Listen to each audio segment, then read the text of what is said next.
Hey guys, welcome back for another episode of Not the Girl Next Door.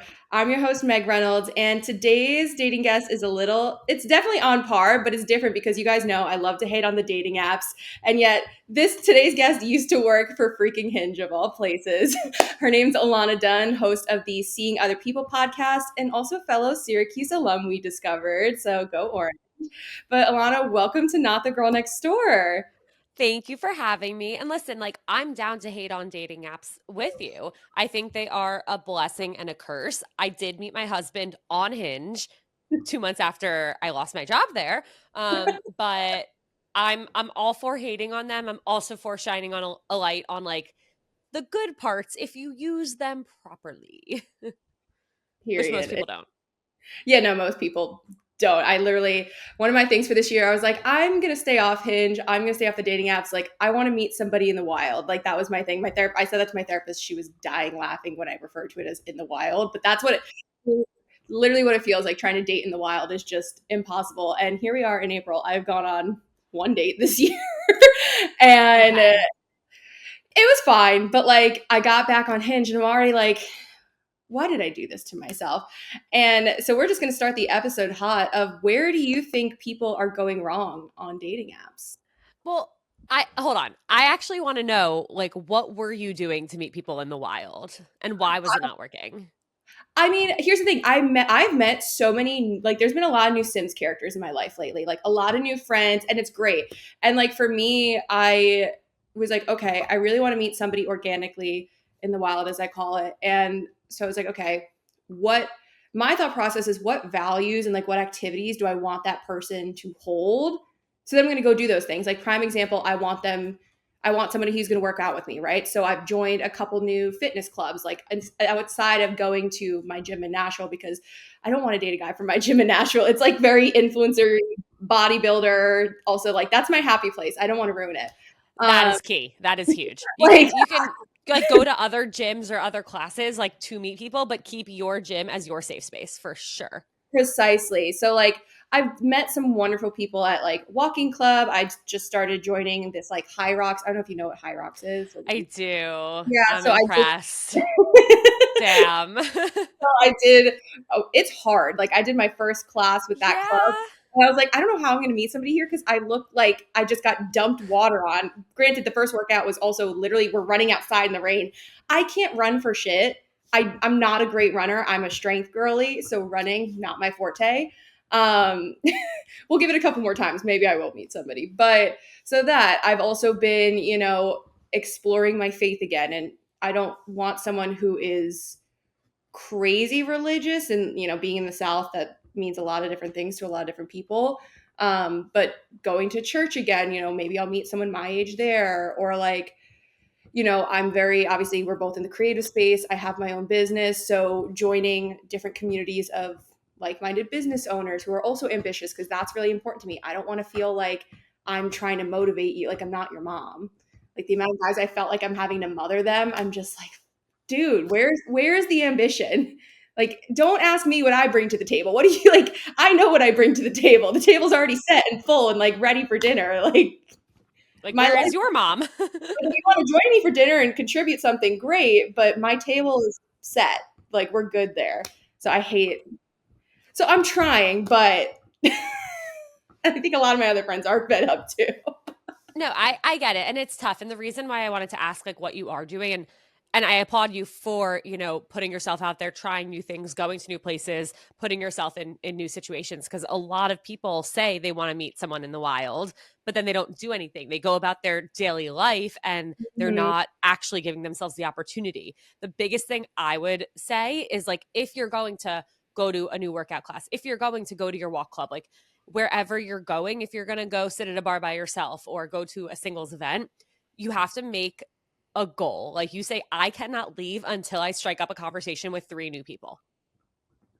Because getting there and going, that's only half the battle. Yeah, you have to actually talk to people. And Yeah. that's the thing. I've met a lot of new, there's, like I said, lots of new Sims in my life, new little Yeah. characters for me to tell my therapist about. But like, no one, with that Yeah. romantic, who knows, maybe give it a month, like they'll be like, you know what, Yeah. let's, whatever. But, and that's the other thing too, is I've taken this is something I've changed. I used to be the kind of person that thought like because I was single, it meant something, like it said something about me. And as I've gotten, now I'm in my mid 20s. I hate saying that, but I'm in my mid 20s. Um, my life is so fulfilled on my own, and I love my alone time that I've almost gone to the far end of where I'm like, now I'm like, I can't even imagine bringing somebody into my life because of how much I've built it up.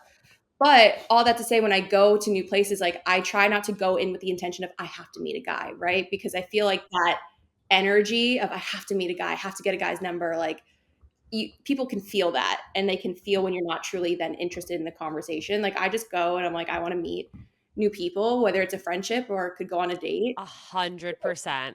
I had an event earlier this week. It was at Rumble, which is a workout studio in New York City. And after, it was like a singles class and then like a mixer.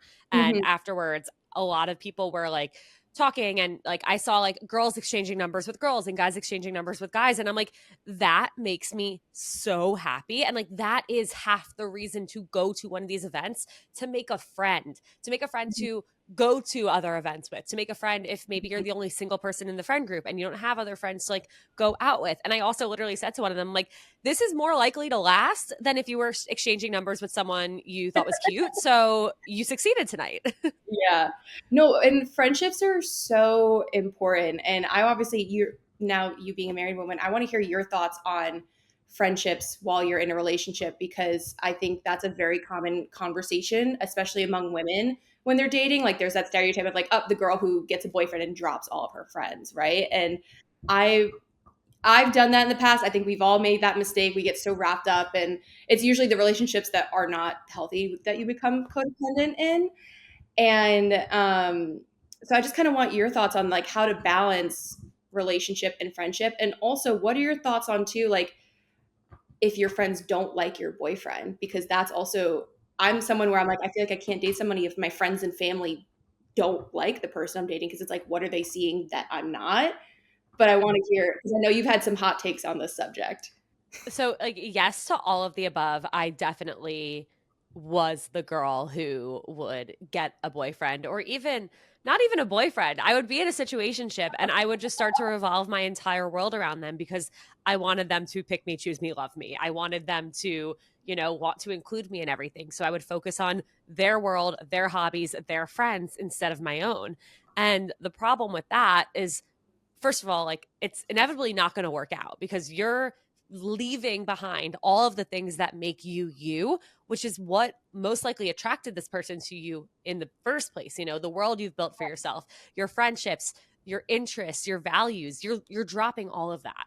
And so if your life is just about this other person, that's not attractive. That doesn't feel good for anyone.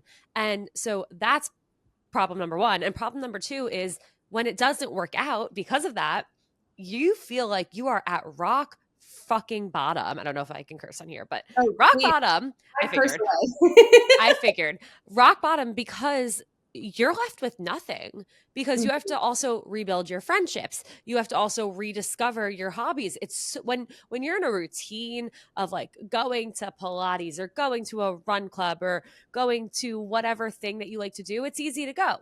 When you stop going, it is so hard to get yourself to go. And then your confidence is knocked down. You're so insecure. You feel so alone. It's 1,000 times harder to continue or to get yourself there. So if you ditch everything that made you you, you are absolutely setting yourself up for failure in so many ways. When I met Jake, I remember talking to my best friend Christina about it, maybe like a month or two or three in. And she pointed out, she's like, yeah, like this feels different from my perspective, like from her perspective, because our friendship wasn't being put in the back seat, Mhm. because I was still maintaining every aspect of my life that I had before Jake. And hearing her say that was such a green flag to me about how I was operating in this new relationship, because it was so different than in my past, quote unquote, like failed relationships. Yeah. No, that makes total sense. And first, I love the way your eyes lit up when you said your husband's name. I just like I can tell how Oh, in love you are. That is the wait, sweet. that's cute. I didn't know I did that. No, it really was such a subtle thing. But I was like, oh, she loves talking about him. It's really cute. I do. See, I love that. And like, that's the thing is, I think, as I've been in love once before, like my college relationship, of course, a Syracuse relationship. Um, I never and had one of those, and it's all I wanted at the time. All girl, I wanted, Meg. I mean, you're the one who's married. We broke up. So no, he's a wonderful guy. He just wasn't my guy. And truly, I don't think I would have survived Syracuse hookup culture without him. I don't know. I'm sure it was probably maybe worse or Yeah. better when you were there, but when I It was there, it was was a fucking cesspool. Like I watched my single girlfriend because I was the only one in a relationship in our friend group for the like entirety of college. And then senior year when I was single, all these bitches got in fucking relationships. So I was like, you classic. suck. No, that culture needs to be studied. Yeah. Like, I It's don't understand. like, I know every college has a hookup culture, but there's something about the Syracuse University hookup culture that is just It's batshit crazy. wild. Batshit crazy. I would like, and senior year was my first time really experiencing it, and it definitely gave me good podcast content. I will say that. It builds character. It builds character, yes. But with your friendship, going back to the friendships thing, how did so talk to me more about the conversation you had with your friend and she was like, no, this does feel different. Like, what do you think made this relationship different? Obviously, you guys are married now, but like, what is Yeah. something you think you learned about yourself or learned from past relationships that allowed you and your husband to have this healthy, successful relationship? Great question. And I love to talk about this because I think it's so important. And it's something that in the back of my mind, I knew was different and I knew was right, but I probably couldn't articulate why. Hmm. And I wish I had someone to like have told me this before. It could have saved me a lot of pain. But first of all, like before I met Jake, I think the whole year before it was COVID. I met him in our first date was February 2021. So it was 11 months of COVID later. COVID really forced me to spend a lot of time with myself. Duh. Um, and the beauty of that was I learned to like myself and to appreciate myself. And that was something I really struggled with prior to being forced to do it. Like I Hmm. used to be somebody who, if it was a Thursday, Friday, or Saturday night and I didn't have a date and I didn't have plans, I would be like, wow, I suck. Nobody wants to spend time with me. Like if I was insecure about like alone time, I couldn't handle it. I felt like I always needed to be like wanted by other people and like doing things. And so that made me really, really anxious attached in dating because my self-worth was in the hands of everybody else. I needed complete external validation around the clock. And so being forced to spend time on my own, I had to be my own best friend and entertain myself. And I learned that I'm actually really fun and like I can have a good time on my own. And I got all these new hobbies that I didn't have before. And so these carried over when I met Jake. I was able to, not just need to spend all of my time with him. And again, like it was finally the time where we could kind of like vaccines were just coming out. We could start to see our friends again.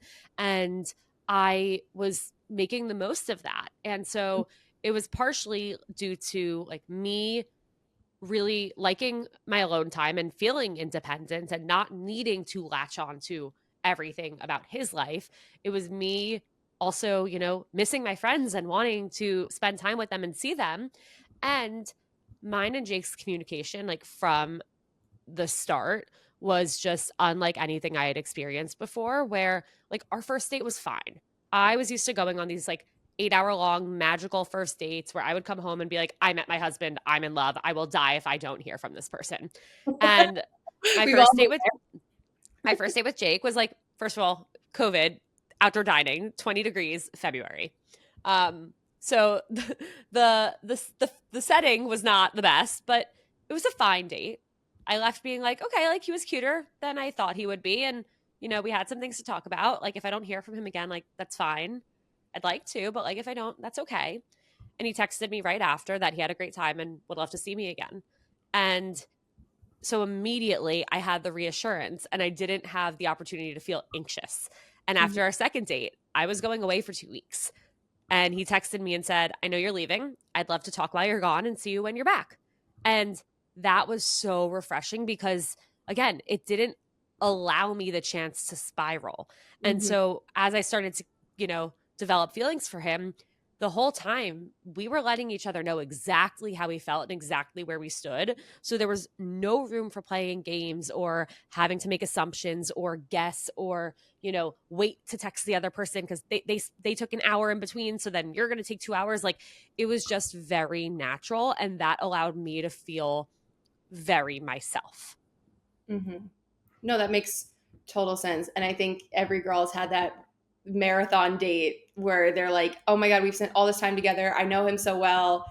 This is my person. Like everyone's looking for that like initial spark on that first date and like that feeling of, oh, this is the one. Because there's also that, um, like those TikTok advice. It's like, oh yeah, the guys always know after like the first or second date if It's they want. literally not true. Like that's not possible. They don't know you. You don't know them. Like Yeah. that's like so often we get so caught up in, again, like needing that validation from that person. It's like if we make it to a third date, like that is a huge deal. Like it's hard to make it to a third date.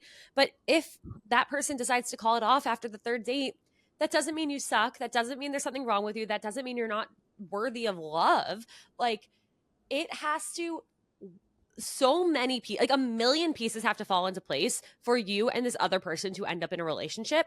And if you make it to a third date, like first of all, they've only spent somewhere between like 6 to like 14 hours with you. They don't know you still. So like it's actually not personal if they end it.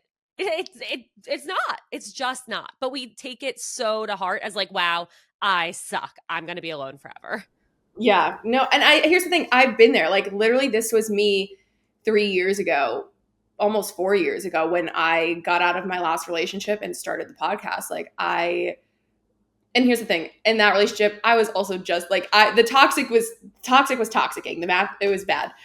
But I felt for so long like on this healing journey and through the journey of the podcast like having to confront my anxious attachment and like all these things was so one hard but two just like unnerving and uncomfortable. And I feel like, and tell me if you feel like this too, with dating nowadays in general, I feel like where a lot of people go wrong is just at the end of the day they don't even know themselves.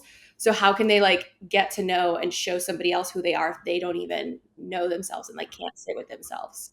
Absolutely. And that goes back to what you were saying about like now you're in your mid 20s and like you have a full table. And that's because you took the time to get to know yourself, to know what you like, what you don't like. And yeah, could that make it a little bit harder to find someone? Of course, but it should be. It shouldn't be easy to find someone. And the more you know yourself, the more likely you are to end up with somebody who's actually going to be a right fit for you. Right. I think too often a lot of people like settle, and I know you've talked about this recently, like changing your mind around what is quote unquote settling. And for the longest time I thought settling was just like, okay, I'm picking this person, like people like go with the first person in front of them, right? Like that reciprocates the energy. And they're like, okay, well maybe it's not perfect, but and it's never going to be perfect. It's not perfect, but I'm just going to stay in this relationship because like there's nobody else. That scarcity mindset thing. For me, I realized I was already settling in the sense of I was actively staying with people and dating people who I was out loud saying they don't have a lot of my non-negotiables. They're not, I'm gonna have to mother them, or I would be the ambitious one in the relationship. Like there's a huge incompatibility there, and yet I'm still pursuing this connection. Why? Oh, because I feel like there's nobody else. This person's at least here. And like I don't know. I feel like guys don't do it as often as women, but like, I'm like, why do we do that? Why do we do this to ourselves? It's so tough because we're afraid to be alone. We're afraid like what if I end it and then I spend years not finding someone and I regret, I could have stayed in this and just had somebody. But would you rather have the wrong person or wait to find the right person? Like if you put it out like that, everyone's going to say wait to find the right person. And the truth is the longer you stay in the wrong relationship or the wrong situationship, the further you are from finding the right person because you're actively closed off to meeting other people. And you might miss out on some really wonderful potential partners in that time. So what would you, when it comes to settling, what would you define settling as? Like, what do you think people should think of settling down versus settling? Because it's two different things. Settling down means you're planting roots, but I think the two get conflated a little bit. Totally. I think they're completely separate things.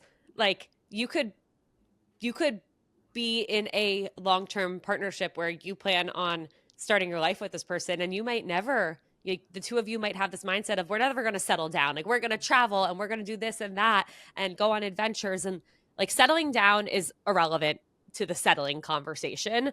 What I think is really powerful is to reframe settling. It doesn't have to be about you have this checklist and this person doesn't hit all the things. The reality is a lot of the things on your checklist might actually be wrong and might not be what you really need from someone. And a lot of them might be superficial and might not have anything to do with what makes a great partner.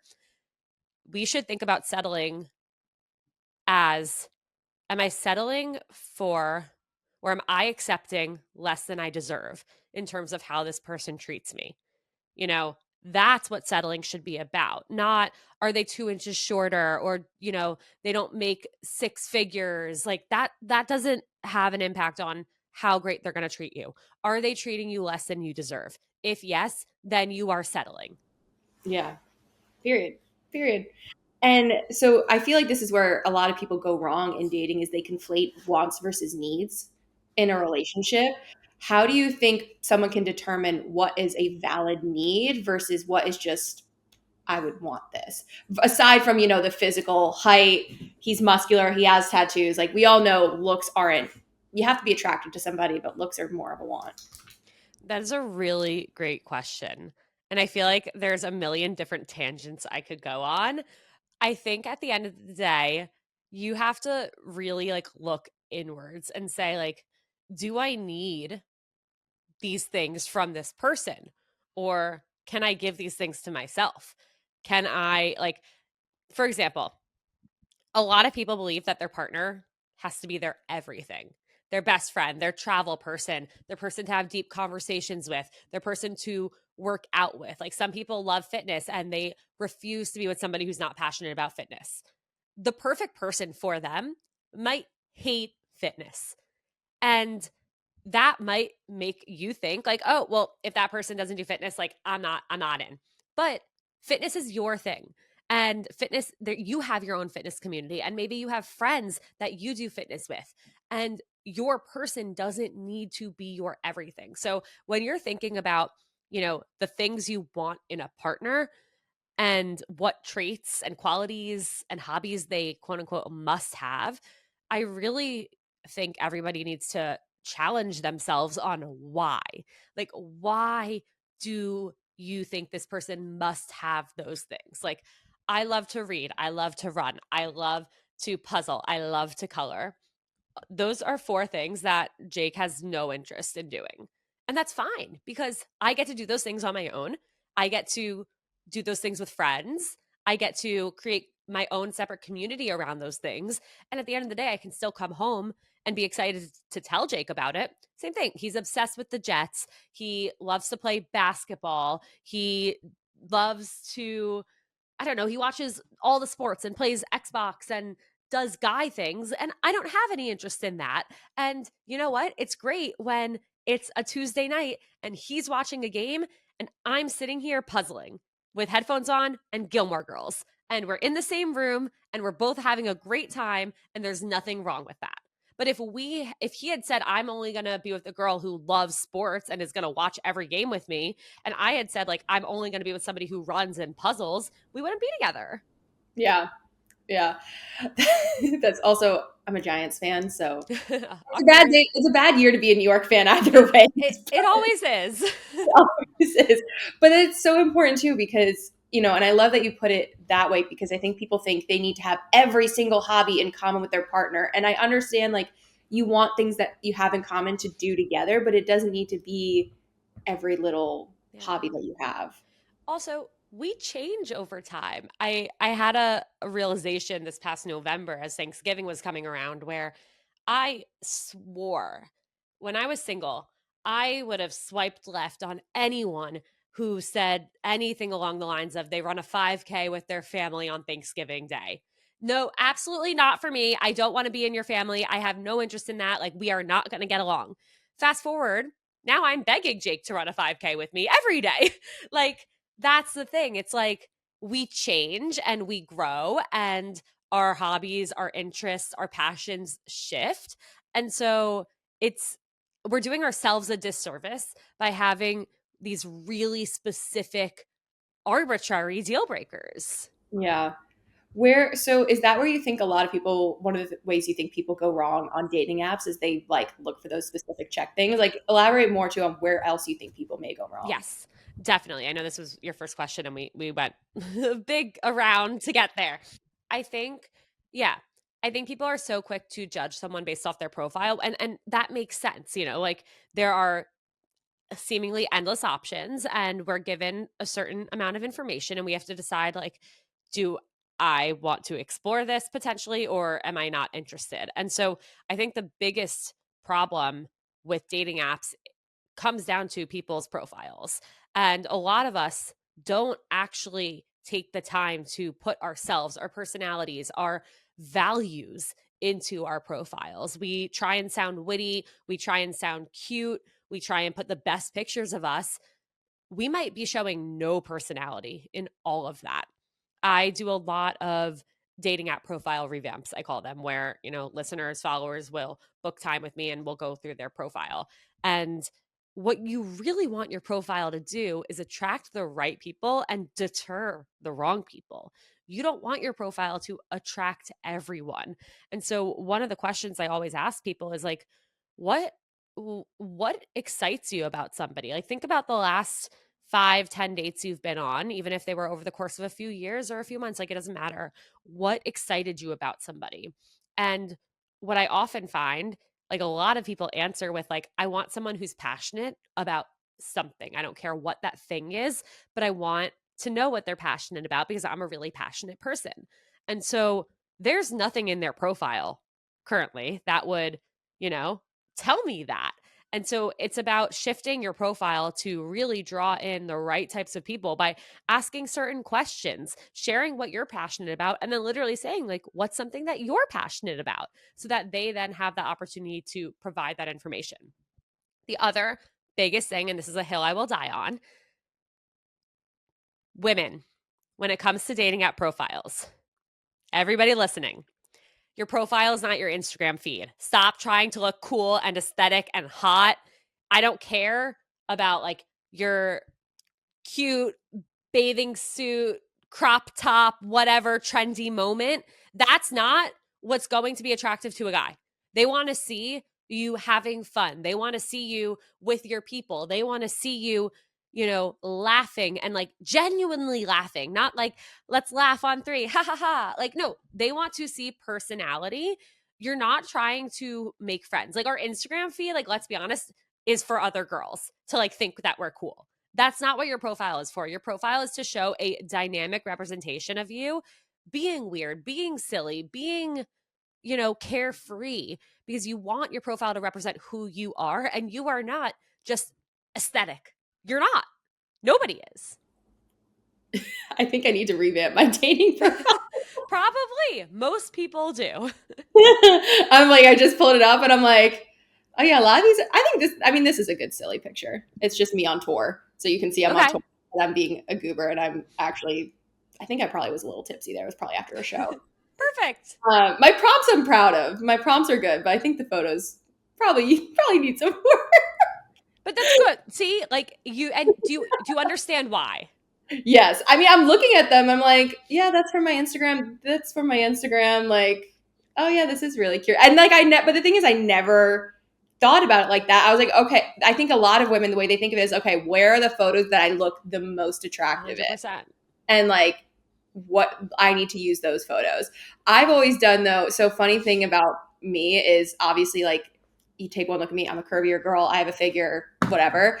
So I know a lot of people say don't put a bikini picture on your dating profile. I always put it on because I want to weed out the weirdos. Love. Like I get the most disgusting messages from men about bikini photos. And maybe I know I'm gonna get some red pill guy being like, "See, you're asking for it." No, I want to weed out the men who still think it's okay to talk about women like that. Like, I am like, just get them out of here next, because you could go on a date with that person. They never show that behavior if they're Yeah. not like prompted to. So that's my little. Maybe that's me playing a game, but that's my. No, I think that's smart. And I get questions about this all the time where, some people will be like, I'm curvier, I'm a little self-conscious about that, or, I've gained weight in the past year, and do I show like current pictures that like I don't feel good about, or do I show old pictures? And I love what you do, because you get to walk into a date knowing they know exactly what you look like and they are down, because that's what happens when we try and post only the pictures where we look like the hottest or the best or the skinniest, the prettiest, whatever. Is then we're more nervous when we walk into a date of, oh no, am I going to disappoint this person? Am I going to let them down? We're so focused on what we look like that we can't actually be present. Same thing with, like, I tell people, like, don't wear your standing jeans. Like, we all have that pair of jeans that they look amazing, but they're so uncomfortable, and like you can't eat in them, and like sitting, you're like, oh, I have to like arch my back in a certain way. Like, you want to feel comfortable, and you want to feel like you can just be yourself and be present, even if that means wearing a less cute outfit. Yeah, I've even started doing with dates, like I don't put on as much makeup as I normally would for a night out. Like I'll do like a little bit just to like even out the skin tone and make myself feel put together, but not so much where I'm like, this is me at 100%, because the person you end up with is going to literally see you at all things. Like my person's going to see me with my hair back, my little mouth tape on, my weighted eye mask, like it's not a pretty sight. Unfortunately, I'm not going to be marvelous Mrs. Maisel freaking waking up before my husband and doing myself up. Like that's just not me. And Props to you. it shouldn't be like that, shouldn't be anyone. No, it shouldn't be. That's not good. But I never would have thought about dating apps like in that way. But where do you think that men go wrong in their profiles? I have my thoughts, but I want to hear what you think. So many Men, things. first of all, I mean, men, I mean, everyone struggles to write about themselves, but men really struggle. And it's like, on Sunday, you can find me horizontal. Like, first rounds on me if it's tequila. Like, Sunday this series. I'm overly competitive about everything. everything. Like, this, again, like, you're not saying anything about yourself. So I think that's first and foremost. Number two, like, men don't have as many photo options as women. And so they end up posting, like, first of all, it's like a picture where it is just their Sims character in different outfits with the same exact expression. Like, and we learn nothing about them from it. Say, gym selfies, mirror selfies, car selfies, absolutely not, get those out of here. No, straight up Or no. the group photo with the same group, and you're like, okay, well, Yeah, which one are you? I don't. where's Waldo? This is why guys need girlfriends, so that the girlfriends can make their dating app profiles. Like, No, literally. please. But for me, I always say too, like, if you have a hat and sunglasses on in every single photo, I don't even know what you actually look like. Like, I can't pick you out Hmm. of a lineup. Please stop with that. Yeah, I have a profile revamp with a girl right after this, and I always ask people to send me their current profile along with extra photo options prior to us meeting, so I can, kind of recommend photos, and then we can work on the prompts together. And this girl is beautiful. In 5 out of 6 pictures, she's wearing sunglasses and you can't actually see her face. She still looks great, but I'm like, we don't like, you want it to be so easy for people to see what you look like, because people are just swiping. Like, you have to remember they're looking at you for a second. And so if it's hard to figure out who you are, they're not going to give you the time of day. And that doesn't, again, like, that just lowers your chance of finding success. It doesn't mean anything about you. But then when you're not finding success on the apps, you do internalize that as like, well, there's so many people out. Yeah, exactly. And I think people take dating, and I used to do this too. They take it way too personally. And like I actually was talking to a guy from Hinge for a couple days, and just after a couple, we never even went on a date. A couple days of chatting, we're like, you know what? We got to know each other very well, but it's very clear we want different things out of life. Like he's a small town country guy. I don't want to live more than 30 minutes outside of Nashville. And so he sent me probably the nicest text ever. He was just like, hey, I love how passionate you are about your life. I think you're so beautiful.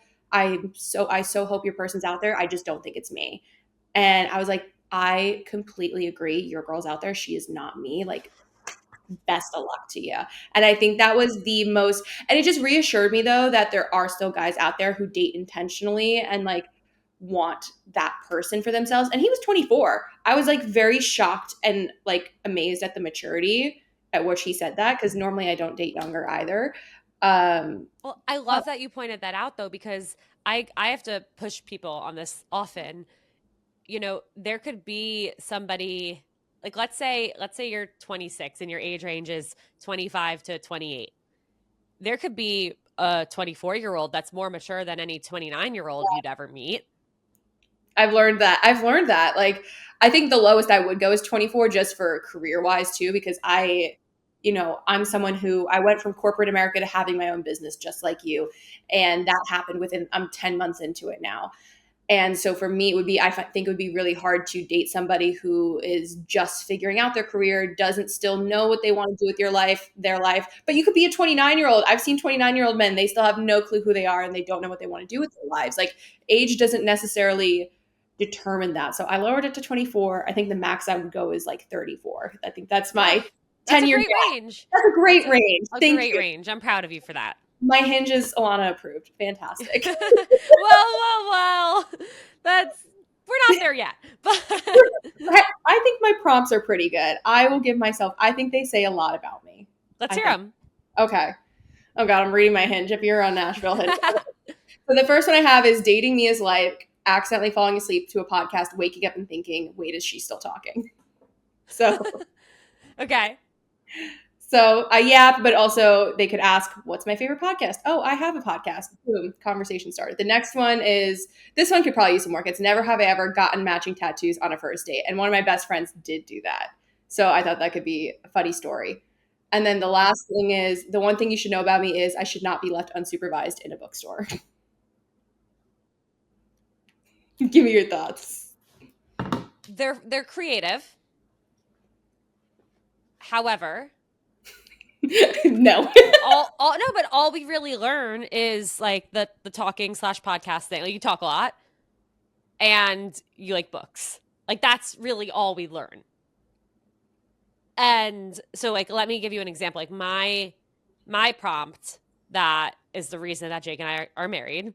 I had a prompt in my profile. It was a list, and I always recommend a list to just give people different opportunities to connect with you on different things. And it said, I won't shut up about my dog Zoe, Sugarfish, which was my favorite restaurant, the Jonas Brothers, and whatever song I'm listening to on repeat right now. And that gave it minimum 4 pieces of information about me. 1, I have a dog. Her name's Zoe. Any dog lovers can ask about Zoe or tell me about their dog. Number 2, Sugarfish. If people know what Sugarfish is, amazing. If they don't, they can ask about it. If people have never been to Sugarfish, but they know it's sushi and they love sushi, they can start a conversation about that. Number 3, the Jonas Brothers. That's not a cool thing to put in a profile by any means, but people can, like, everyone can, like, anyone interested could say something about it. And number 4, whatever song I'm listening to on repeat. So clearly, like, music, my dog, food, like, there are a lot of things that we can talk about from that one prompt. I'm giving a lot of information. And so Jake messaged me and said, hey, like, by the way, I love the Jonas Brothers too. The rest is history. What do you think? So, going into first dates, then, what do you think are appropriate and not appropriate conversations for a first date? Because I think some people go into a first date like guns blazing. Here's what I want out of life. Here's what my partner needs to have. If you don't have that, I am out. And like, or on the flip side, they leave first date. And I've even done this too, where I'm like, oh, that was a great first date. And I'm like, actually, I just enjoy my own company. Like, I think I'm fun. So I had fun and I got a good meal. Like, and you don't actually know anything about that person after the date. I think it's really important to make sure that you're asking more questions than you're answering. Because if both people are doing that, then it's going to be a pretty fair, even split. But you don't want to end up talking about yourself. And people like you and me can definitely do that. And we can have a really fun time doing that. I think you want to leave knowing a lot more about the person than you came in, but you don't want to just fire question after question after question after question at them. I think questions on first dates should be more show than tell. And by that, I mean, like, I think it's awesome to leave a first date having shared and having heard, what you're both looking for out of life and out of dating. That doesn't mean you have to say, so what are you looking for? Or so, like, what's your goal with dating right now? Or so, do you want to get married? Do you want kids? Why are you still single? But it means, talking about your childhood and the way you grew up, and saying, and like me saying, yeah, like, I grew up with two older brothers and I loved having that. And I think it'd be really awesome to like have a family in the suburbs and have a few kids so that like my kids can grow up the same way I did. It's like that where you're telling a story and sharing about yourself, and or saying like, someone might say, yeah, I actually like I grew up as an only child and I definitely felt lonely at times. And I'm like really excited for, down the road when I can have kids and like definitely have hopefully like more than one kid because I didn't like being an only child. And that tells a story about your past, about your present in terms of what you're looking for in a partner, someone who also wants to, get married and have kids, and about your future. Yeah, I love that. And so, with all of this dating advice we see on the internet, what do you think? I asked Sabrina Zohar this question when I had her on too. What do you think is some of the worst dating advice you've seen that like really just leads people astray? If he wanted to, he would. Kills me. Like, how many times have you wanted to but didn't? Maybe he wants to, but he doesn't know how. Maybe he doesn't know that you want him to. Like, dating is not black and white. Like, as humans, we're not black and white. And so we have to give people the benefit of the doubt. And sometimes we also have to ask for what we want, because like, I'm not a mind reader, you're not a mind reader. So why would we expect that this person that we've spent 3 hours on one or two dates with knows exactly what we want, and how often we need to hear from them, and that we're a big texter when they're not? Like, you can't assume that people can read your mind. You can't read their mind. So if he wanted to, he would. Really, really, really grinds my gears. And in some situations, like, yeah, if he's not doing it, it might mean that he doesn't want to. And vice versa. If you're not doing it, you can also tell that you're not doing it because you don't want to. Okay. So get the clarity that you need and move forward. You don't have to dwell on it.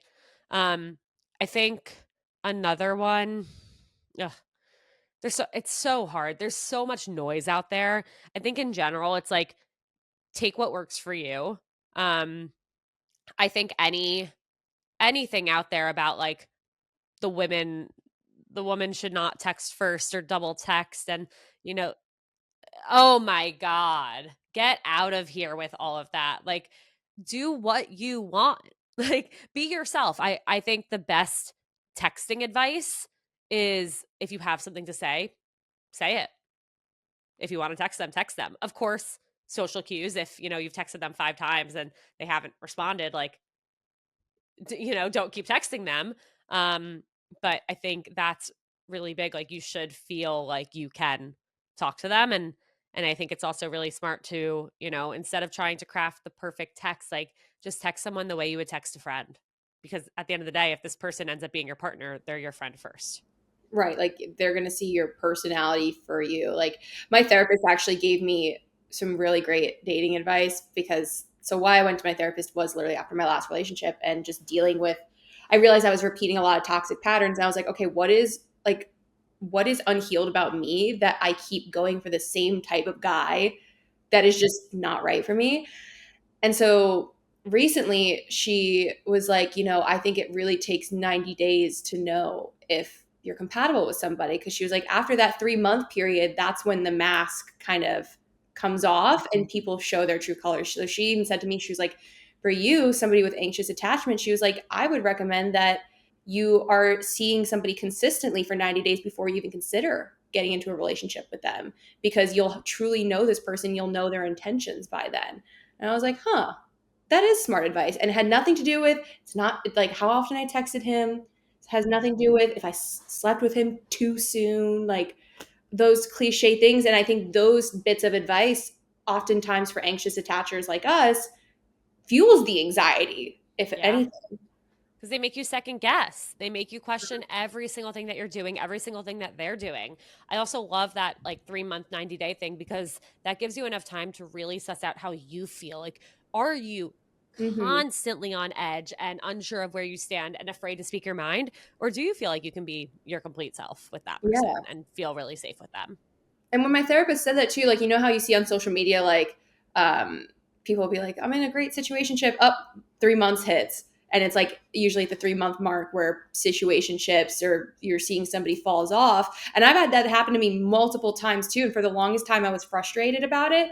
But then when my therapist said that, it clicked. It's like, oh, it's because the mask came off. And like they were no longer trying to put on this show to impress me or do whatever. It was they were being who they were. And I was probably being who I was too. And who we were at the end of the day wasn't compatible. Exactly. And that's okay. Like, Yeah. I think it's so important for everyone to be reminded like often that it's not supposed to work out with everyone. It's not supposed to work out with most people. It's not supposed to work out with a lot of people. You're looking for a single person that you can build a life with, and that's really freaking hard to find. I mean, think about even like best friends you've had over the years. Some of those friendships are not built to last a lifetime. Some of those friendships you get really annoyed with the person. You really learn who you need is like as small doses versus who you can really spend all your time with and talk to about certain things versus like friends who you open up about certain things to and they make you feel worse for it. Like even friendships are so hard to like find like your core ride or die people, and the stakes are even higher with a life partner. So it shouldn't be easy. It shouldn't happen overnight. It's hard. It's worth powering through. It takes a lot of learning about yourself. It takes a lot of trial and error. You're going to make mistakes. You're going to get your heart broken. You're going to learn from all of it. And it's going to lead you to the person that you're meant to be and the person that you can build a life with. Right. Exactly. And that's, I always say that. I think everybody says that, but no one listens to us. Who are we? We're just girls with microphones. But with Hinge, obviously, you worked for Hinge for, I think, almost 4 years, you said?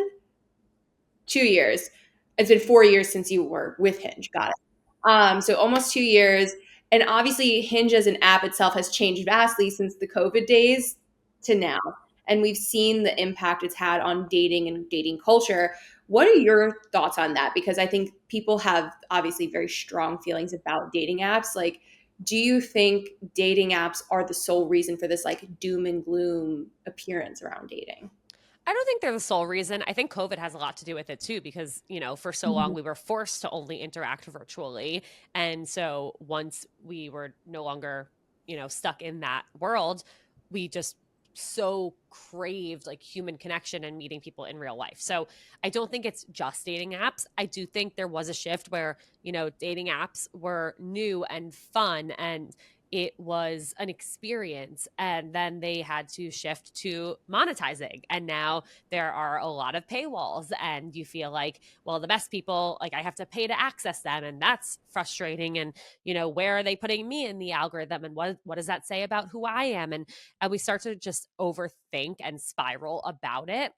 I think that, what I learned from working at Hinge, because there's a lot out there and people feel like, oh, the dating apps hate us. Like, why does Hinge hate me? Like, why is my most compatible like a gorilla? Like, it sometimes it can feel, yeah, sometimes it can feel like the dating apps are like out to get us. But I think my biggest takeaway from working at Hinge is like, first of all, these are still so new.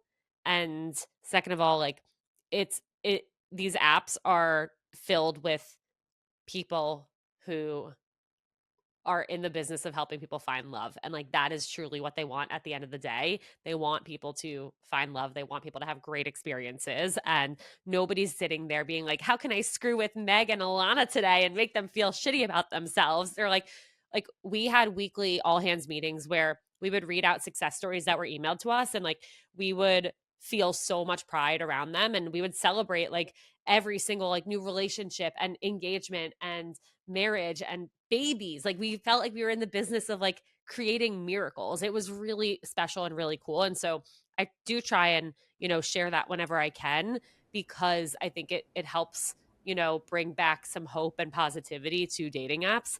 And listen, again, it's like, it's all about how you use them. They can't be your end all be all. You have to be trying to meet people in other ways. Like, don't give them more power than they deserve. Mhm. Yeah, I think a lot of the times, and this is of a bunch of the times I've gotten off dating apps, is I got off when I realized how much they were impacting my self-esteem. And I think, looking back now it wasn't just about it impacting my like self-esteem and identity. It, I think, was a sign I wasn't ready to date because so much of my identity was getting wrapped up in dating. And I think that's very important for people, especially I think young women, to remember, is if your confidence is being so tainted by dating apps, it's probably not just only time to get off the apps, but it's probably time to do some healing as well. Absolutely. And obviously we're wrapping up here, but I want to ask you, with, all of the things that you've learned about yourself over the years, what is the advice that you think 20 something Ilana needed way before, even before she met her husband?